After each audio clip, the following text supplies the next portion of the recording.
This was in 2019. Me and my buddy Jackson have a hobby for exploring abandoned places.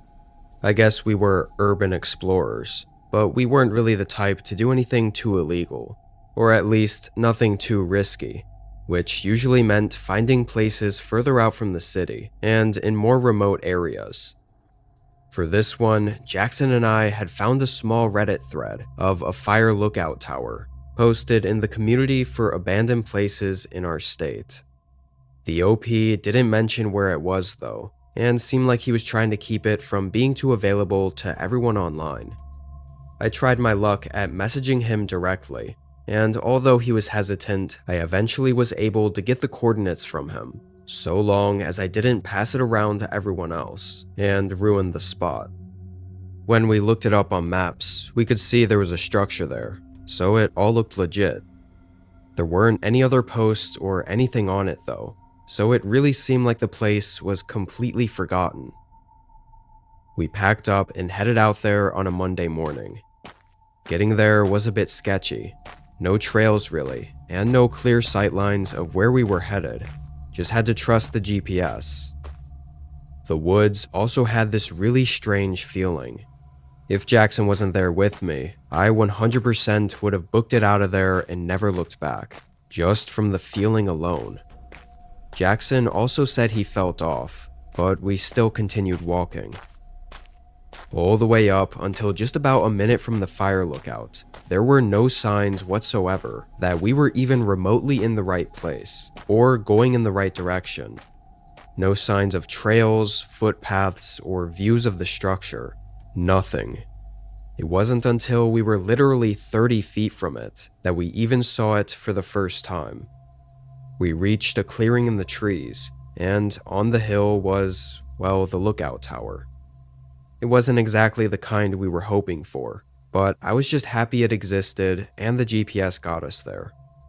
This one wasn't sitting on tall stilts. It was basically just a cabin on top of the hill, with a view over the forest. We circled the tower for a minute. The wood siding was gray and splintered, and the windows were either broken or covered in grime and fog so thick that it looked painted over. One side of the roof was even partially caved in, and the whole place sort of felt like it was leaning slightly, like the whole structure had shifted on its foundation. Jackson was noticeably more excited than I was. I think I still had that lingering, uneasy feeling from the woods, but I didn't want to be a buzzkill after we'd come out all this way, so I didn't say anything. Jackson knocked on the door, then opened it. We stepped in. The inside was dark. Even though windows surrounded pretty much all sides, the fog and grime that I mentioned earlier prevented pretty much any light from coming in. There was also a bunch of junk scattered on the floor. Some old tools, a broken lantern, and even some beer cans that looked decades old. But eerily, there was a piece of paper taped to the far wall. It was noticeably out of place, being clean and new from someone recently. On it were 3 words: "Hope you're happy." I showed it to Jackson, and we both were pretty confused. I mean, clearly this had to be the stupid Redditor messing with us, leaving a cryptic note to scare us, knowing that we were going to show up. Still kinda weird though. If it wasn't some joke, it seemed sort of passive-aggressive. Anyway, the sun was getting low, so I shut the door and we settled in for the night. I got out the camping stove and started boiling water to make ramen for dinner. Strangely, that whole night felt off. We didn't really talk for a while. I made the food, we ate, and just sat there, listening to the breeze make the cabin walls creak. Neither of us sparked up a conversation, which was really unusual. Just felt like there was almost this dreadful feeling. And I can't speak for Jackson, but I assume he felt it too, since he didn't speak either. Eventually, when it got later, we both got in our sleeping bags and fell asleep. When I woke up, I remember opening my eyes to the pitch black room and hearing just the slight creaks of the cabin. But something felt like it was missing, and that's when I rolled over and looked at Jackson's empty sleeping bag. I quickly sat up and looked around. "Jackson?" It was quiet. I froze up for a moment. "Jackson?" After I said his name again, there was a sudden thud against the wood. Then again. I tilted my head up and looked at the roof. Slow, quiet thuds moved across the ceiling. And then suddenly the door opened and Jackson stepped inside, nearly giving me a heart attack. He looked surprised to see me awake, but I told him to shush before he said anything. But whatever the hell I'd been hearing had stopped. Jackson said he just went out to take a leak. I asked if he saw anything on the roof, and he looked at me like I was crazy. I went out to see for myself, and saw nothing. At that point, I thought maybe I was crazy. We got back in our sleeping bags and slept through the rest of the night. Next day, things still felt a little off there. I really didn't know what it was. Just everything felt too quiet and still. Me and Jackson spent most of the day exploring around the area, walking around and looking for anything else cool, but there really wasn't anything. The forest seemed to be the same half-dead trees for miles and miles and miles. Around sundown again, we got back to the lookout tower, ready to get back inside and settle for the night. But as Jackson went to close the door, he suddenly stopped. I looked back at him. He was frozen in place, and his eyes were fixed on something. Then he said my name, telling me to come over there. I walked over and looked out the doorway. Standing maybe 40 feet from the cabin, right on the line between the clearing and the trees, there was a man. The man had shaggy, unkempt hair and a scraggly beard. He wore a gray flannel and had a rifle slung over his shoulder. Clearly, this guy was some sort of hunter. But what was really eerie was the look he had over his face. His eyes were dead, and he had a dreadful, empty look. "Hey, can we help you? Are you good?" I called out. The guy stared across the field at us for a few more seconds, then slowly turned and walked straight into the woods. I looked at Jackson, and both of us were a little unsure about that guy. We made food and stayed in for a couple hours. We were a little more conversational, talking about our plan to leave tomorrow morning, and definitely not recommend anyone to ever come here. And during that conversation, a faint shadow suddenly moved across Jackson's face. I quickly turned around and looked at the window behind me. Could barely see anything through it, but there was a shape, maybe a figure, moving along the outer wall. Jackson was quiet, so I knew he saw it too. The figure moved all the way around to where the door was. My heart was racing. There was a long pause, then 3 soft knocks against the door. Jackson immediately got up and slammed the bolt lock down. There was another pause, then 3 loud, heavy hits shook the door. Neither of us moved. We were frozen, just completely horrified. But after those knocks, there wasn't anything else. No footsteps, and no voices or shadows. I seriously have no clue how long we waited. Eventually, Jackson unlocked and opened the door, finding no one and nothing out there. We stayed up through the entire night, both paranoid and feeling really uneasy. We tried to figure out who we thought it was, if it was the hunter from earlier. He did look creepy as hell, but this didn't feel like it was him. It felt like something else. I know that sounds crazy, but I don't know what else to think. When the sun came up, we booked it out of the cabin. The whole way back through the woods was just unsettling and eerie, like we were being watched. When we made it out, the first thing I did was check on Reddit with the OP who gave us the coordinates to ask if he had any weird encounters at the lookout tower. But the post was removed, and the account was deleted. Honestly, I think the guy had similar encounters and experiences, and likely that's why he left the ominous notes of "Hope you're happy." Jackson and I are still great friends, and still actually explore abandoned places. We've had other encounters, but none like this one. Both of us are still genuinely freaked out about what happened during the 2 nights we visited that lookout tower, and have no idea what it was that we experienced there.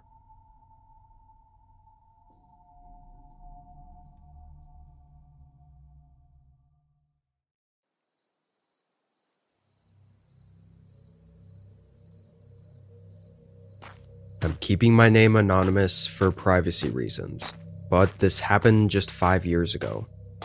At the time, I was traveling around with my dog Rocky. I know, not the most unique name, but I'd named him after the mountain range I found him stray in 3 years prior. He was a medium-sized Australian Shepherd mix, and the vets said he was between 6 to 7 years old when I found him. There was no information on him whatsoever, and after weeks of being unsuccessful in finding his owners, I made the decision to adopt him. He became sort of my adventure buddy, going on hikes and backpacking trips year-round, and we both loved it. The trip this happened on was honestly nothing crazy. It was just supposed to be a 1-day in, 1-day out backpack along a firebreak trail to a retired lookout tower. I really couldn't find too much info on the place, at least not up-to-date info. Best I could find were some really old rules about it being a non-rentable, first-come, first-serve public rest shelter with a 3-night limit. But like I said, that info was super outdated. I didn't care too much to do any more research than that, because I wasn't even planning to stay the night in the tower. The idea was to reach the ridge, take a look around, and hike another few miles down to a creek with a small tent campsite. However, this whole idea fell through, as when me and Rocky were about 30 minutes out from the tower, dark, heavy clouds started rolling overhead. We rushed to the tower, and with a view of the valley from the ledge, I could see a really bad rain and thunderstorm hitting the mountain directly across from us. It looked like it was headed our way. I didn't mind so much camping in my tent during a storm, but the problem was that I didn't know if we could make it to the campsite and set up before the storm hit. After a couple minutes of thinking, the decision was made for me by the sudden onset of rain downpouring on the lookout tower.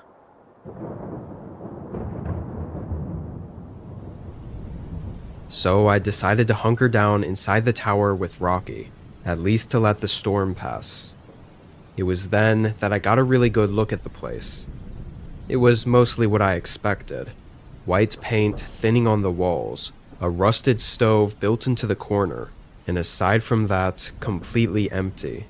Not even a trashy old mattress that most public forest shelters usually have.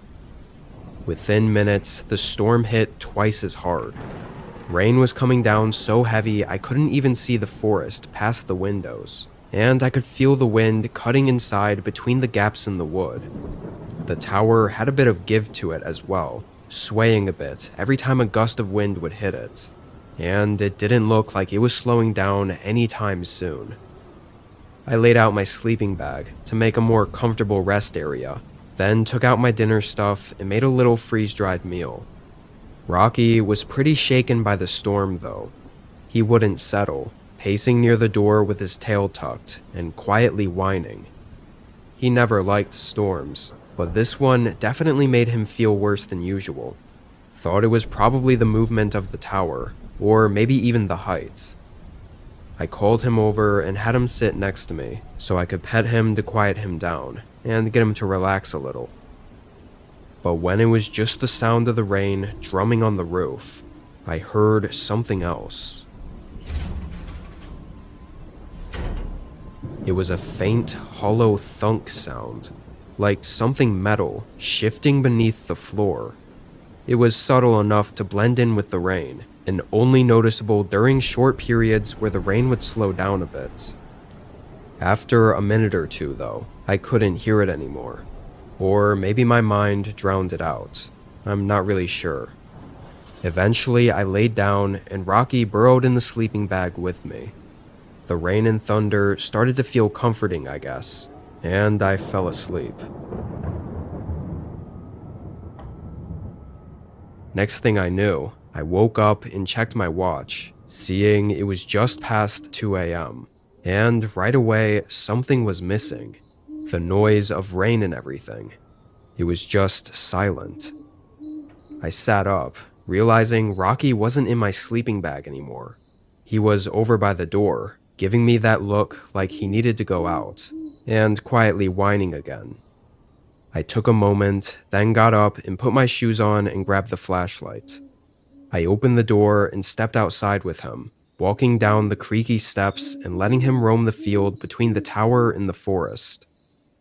After the hours of heavy rain, the dead silence of the forest now was kind of unsettling.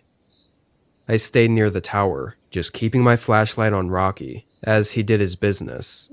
But then I heard the slightest sound behind me. A thin metal squeak from a small wind gust. I turned around and pointed my flashlight under the lookout tower, immediately spotting what looked like a metal cellar door, like one of those underground ones that old houses sometimes have. I figured this one must have been for storage back when the tower was in use, maybe for keeping dry firewood and tools or something. But then I remembered the sounds I heard overnight, the metal thump sounds. And honestly, something in my gut knew the moment I saw those cellar doors that those sounds had to be from the cellar doors opening and closing, or maybe even something moving around inside the cellar. I kept the flashlight on it and approached it, then slowly lifted one of the doors and peeked inside. There were maybe 5 or 6 steps. It didn't go down very far. And on the stairs, there were fresh, wet spots of mud going up every step. But after looking at it for just a moment, Rocky suddenly barked. It was just one sharp, terrified bark. I dropped the door closed and spun around, just quick enough to see something shift in the tree line just past Rocky. I immediately called him back, then ran up the stairs and inside the tower. Thankfully, I'd only unpacked my sleeping bag, so I quickly rolled it up and clicked it to my backpack. Someone was out there watching us, and I was not staying to find out why. I made Rocky stay close, and we quickly exited the tower and got back down to the base. I instinctively turned around and shined the flashlight back under the tower at the cellar. The doors were open. Then I looked down at Rocky. His eyes stared at the cellar intensely, clearly scared of whatever was in there. We hurried away, getting right back onto the firebreak trail. We pretty much ran for a whole mile before the rain started pouring down again, so we took it easy and eventually made it back. I called the Forest Service that morning, and it only made me more terrified of what could have happened. The ranger said that the lookout tower I mentioned was not in service, and off-limits to the public. I couldn't get him to spill any specifics, but from the little hints I felt like I got, it sounded like some things had been happening in that area that caused them to just stop allowing people to use the tower. That's why I couldn't find any information on it. I think there's a lot of possible explanations for what happened out there, but none of them make me feel any better. The most harmless explanation is someone was living in the cellar of the retired tower for who knows how long.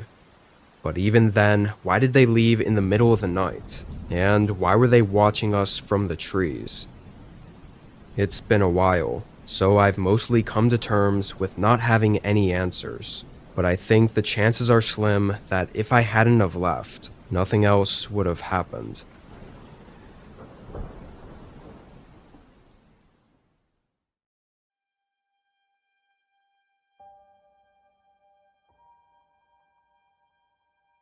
This happened 3 decades ago. Obviously, I'm an older guy now, but when I was in my 20s, I used to do summer work with the Forest Ranger Service as a fire lookout. I did it for almost 9 summers in a row. It was paid work, so while I was in college and off for summer breaks, I loved it. Might have even done it for free. The job was simple and straightforward, essentially marking down a few data points once an hour, like temperature, wind, and humidity, and of course, scouting for fires. Aside from that, I was alone up there and could do really whatever I felt like. Often, I would walk the trails around the lookout station and just enjoy the scenery. Over the years, I became very capable in the woods, and aside from this one night, I never really had anything unsettling happen. The days would just go by sort of the same, and were always peaceful and relaxing. I don't remember most of the start of this day, because it was a very repetitive, normal day at the lookout station. Even a few hours past sunset, nothing really happened. I recorded my last data points for the night and radioed in to the ranger station that I was done with my shift and clocking out for the day. The overnight ranger that was basically there every night was another young man, Brady. I'd only met him in person a handful of times, but I talked to him almost every night, as there wasn't all that much else to do. And whenever there were important things to radio in, he was the guy to receive my calls. After making some food and resting on the bed for a bit, I decided to get some air and head onto the balcony to look at the clear night sky.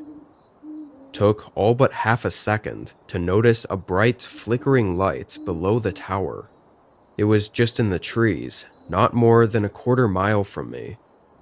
There were way too many trees in the way to get a perfect view, but I knew it was a campfire of some sorts by the color and the way it was flickering. Now, at the time, there was a campfire ban due to dry weather, so this was actually a pretty big deal that needed to be sorted immediately. I radioed in to Brady, asking about permits and if he knew who could have been out there. But he said he had no clue, and that no permits were handed out to be camping there that night.